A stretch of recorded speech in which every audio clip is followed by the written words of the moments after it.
Mundo de Negocios Baker Tilly presenta.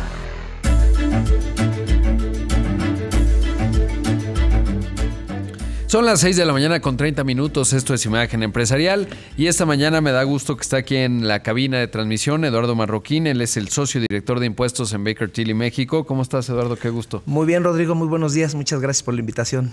Oye, pues ya entramos de lleno con mucha intensidad al 2023 y desde el punto de vista fiscal, pues hay consideraciones en este año, particularmente para las empresas, para las personas morales. Y comencemos por ello. ¿Qué es, digamos, y cuáles son los elementos que tenemos que observar en este 2023? Año? Claro que sí. Primero que nada, comentarte que ya a partir de este mes de marzo, bueno, desde principios ya de este año, ya hay que presentar la declaración anual de personas morales, cuyo vencimiento es 31 de marzo de 2023, que por cierto caerá en día viernes, Rodrigo. Para aquellos que piensen que habrá prórroga el lunes, no habrá, es viernes la fecha de presentación. Eso está muy claro. Nuevos cambios. Vienen 2 estados financieros que se adicionan para efecto de llenarlos, requisitar su cumplimiento, que son en forma comparativa de 2021-2022. ¿Eso qué nos va a llevar como empresas? Que nos tenemos que adelantar a revisar las cifras manifestadas en las declaraciones 2021 para efecto de ver que no haya diferencia sobre el comportamiento que tuvo la empresa 2021 respecto de 2022. O sea, digamos, yo asumiría que con los datos que tiene el SAT de 2021, pues lo tienen.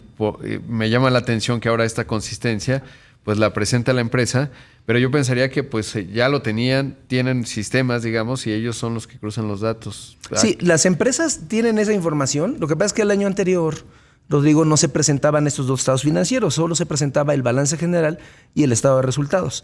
Para esta declaración anual 2022, además de esos 2 estados financieros, hay que agregar el estado de flujos de efectivo y el estado de variaciones en el capital contable.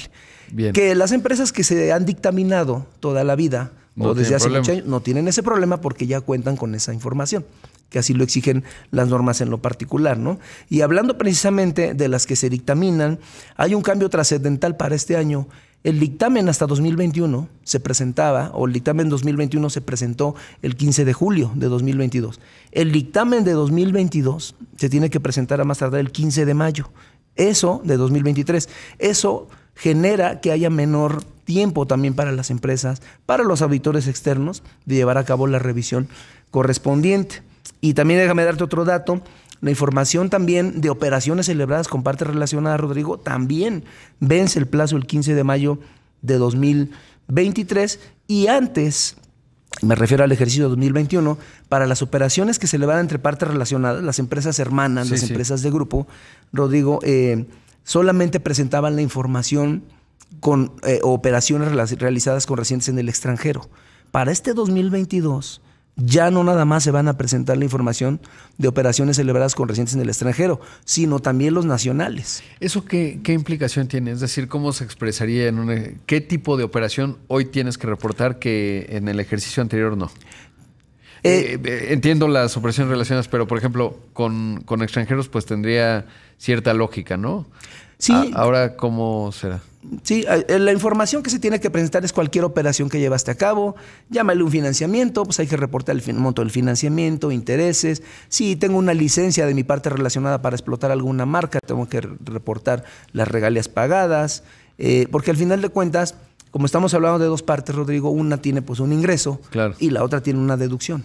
Entonces, parte de los requisitos para hacer deducible todas esas transacciones llevadas a cabo con partes relacionadas, pues se tienen que llevar a valor de mercado. Adicional a eso, hay unas pruebas que se tienen que complementar, como por ejemplo presentar la informativa que se presenta en un anexo denominado anexo 9 de la declaración informativa múltiple, que justamente esa es la que vence en esta fecha 15 de mayo y que se tiene que presentar por parte de todas las personas morales que tengan operaciones con partes relacionadas. Hay algunas facilidades que en un momento comentaré y que me parece a mí que se tienen... hay una zona media gris, ahí dijera mi socio Pedro, ¿no? Hay una zona gris donde no está muy clara la norma y en un momento hablo de ello. Otro cambio importante es también el CFDI. Entra en vigor ya la obligatoriedad de expedir un CFDI en la versión 4.0. a partir del 1 de abril de 2023. Y para los que no están tan familiarizados, ¿qué implica la versión 4.0 con respecto a la anterior? La versión 4.0 implica, número uno, adaptar, actualizar tus sistemas, tu ERP, para configurarlo con la sintaxis o formato que la autoridad da a conocer en el anexo 20 de la resolución miscelánea. Básicamente eso es, se configura de esta manera una factura electrónica. Cambios importantes de la factura electrónica es, identifícame el RFC del que recibe, identifícame el domicilio fiscal del que recibe ese comprobante también, el código postal. Esos son cambios que entraron en vigor ya desde 2022. Sin embargo, la autoridad, Rodrigo, ha permitido que convivan la versión 3.3 de la factura electrónica versus la versión 4.0.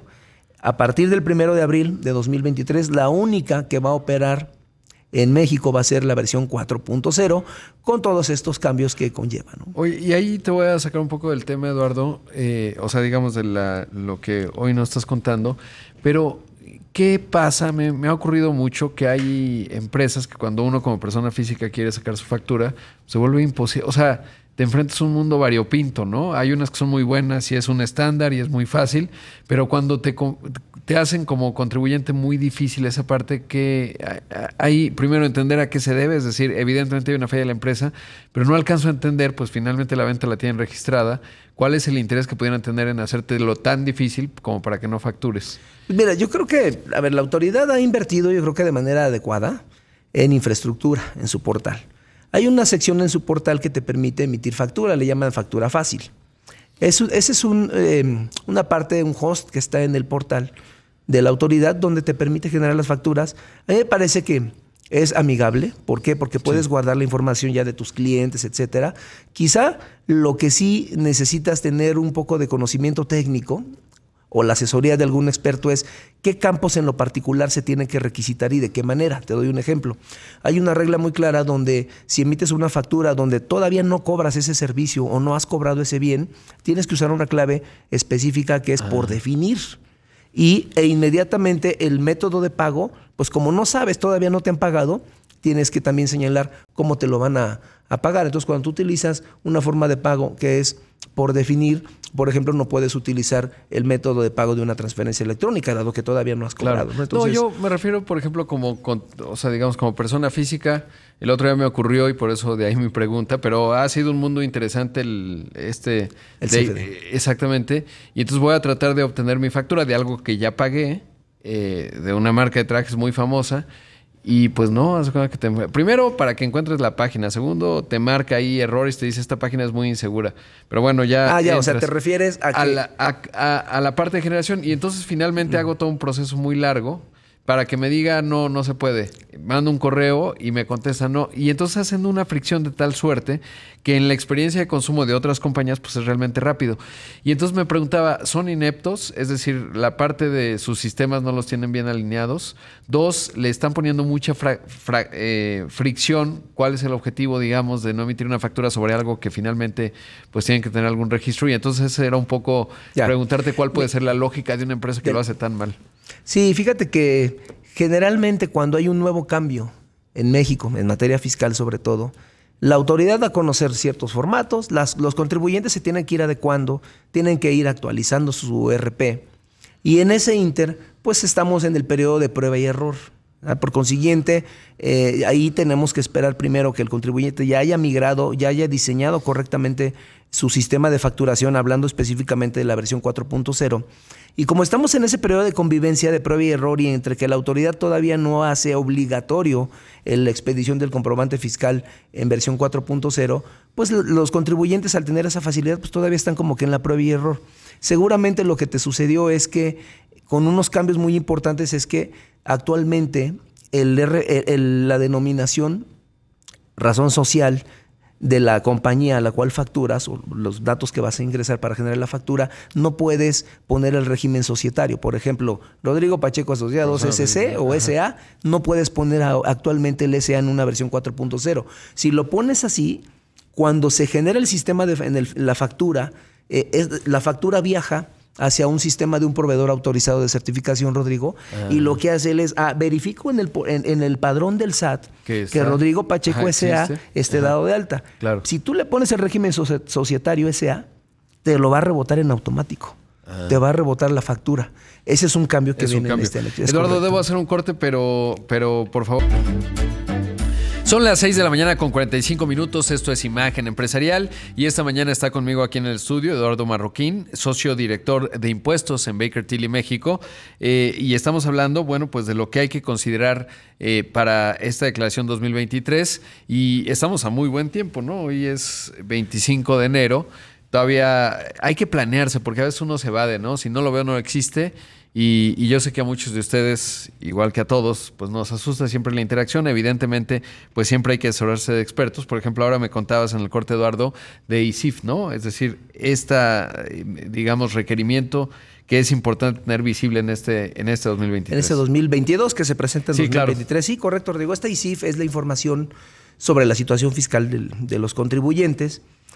Para el año 2022 entró en vigor en la ley una disposición que obliga a presentar esta informativa a cualquier contribuyente persona moral que tiene o lleva a cabo operaciones con partes relacionadas, pero que esa parte relacionada lo catalogamos como un grande contribuyente, déjame decirlo de esa manera, que equivale a una empresa que tiene más de 904 millones de ingresos acumulables al año. Ajá. Entonces, si tú eres una empresa a lo mejor muy pequeña y llevas a cabo operaciones con una empresa de más de 904 millones, que sea tu parte relacionada, por ese hecho estás obligado a presentar esta información sobre la situación fiscal.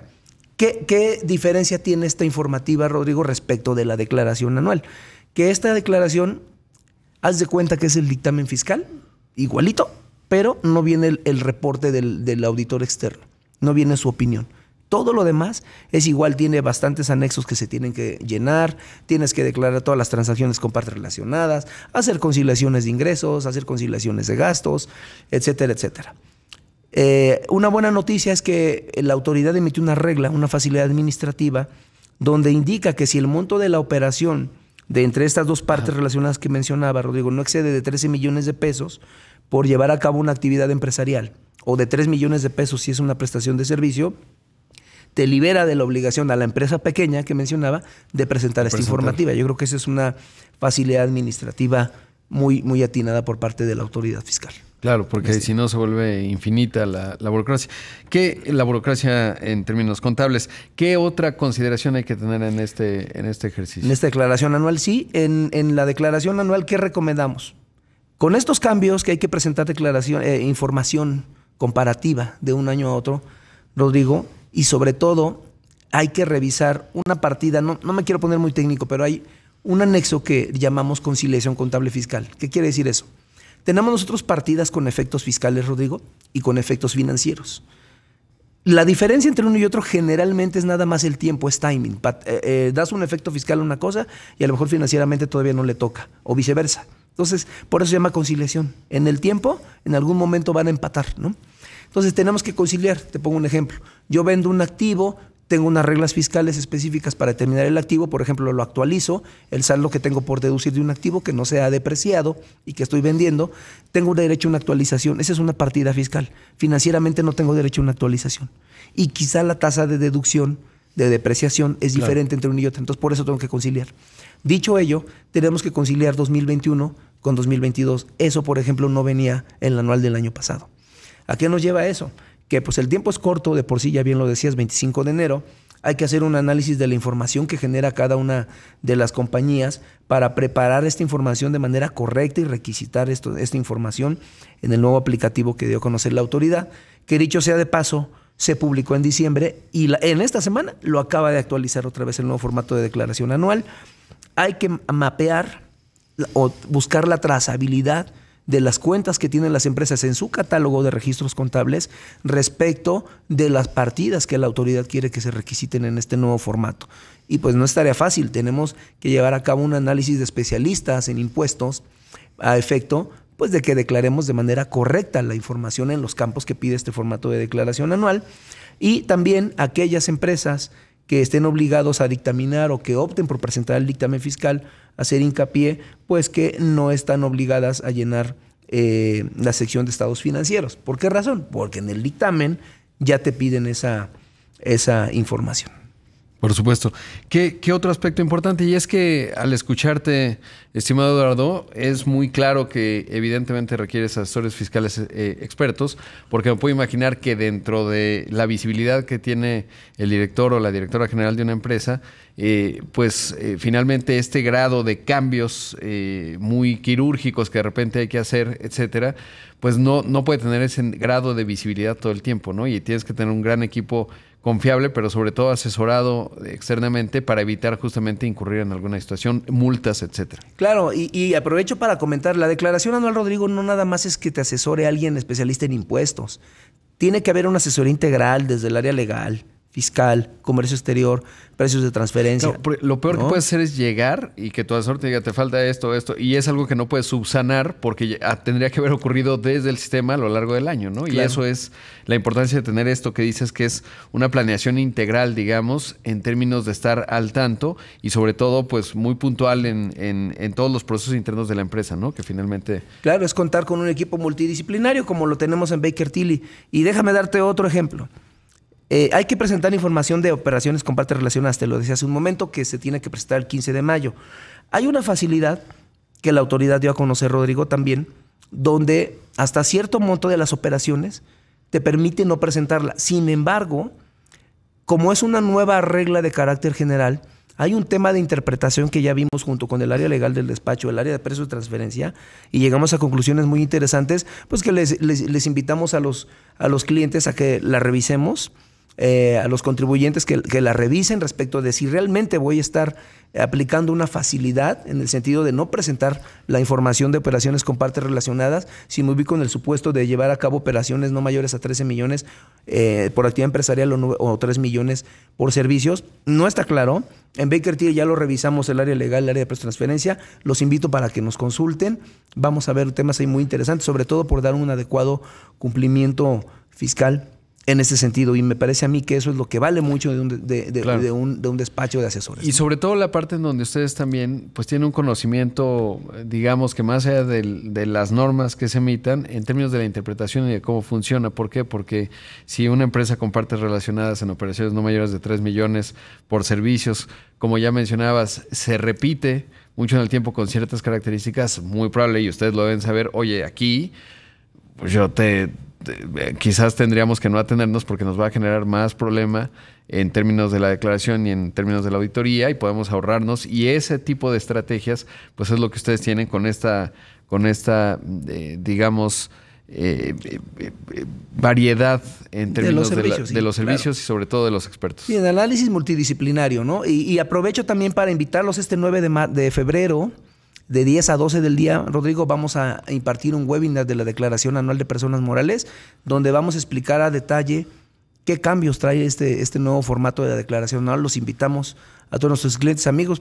Vamos a dar a conocer en nuestra oficina virtual toda esta información, liga de registro, etcétera, en bakertilly.mx, y con mucho gusto los esperamos. Es un webinar que aportamos hacia la sociedad en aras de aportar a la sociedad en conocimiento en materia fiscal, y es gratuito.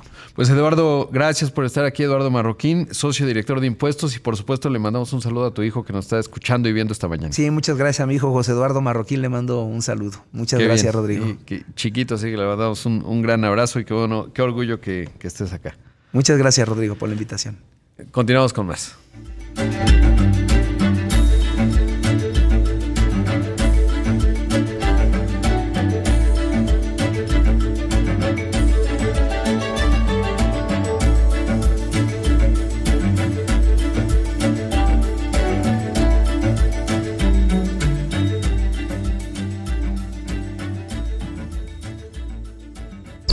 Mundo de Negocios Baker Tilly presentó Imagen Radio, 23º aniversario.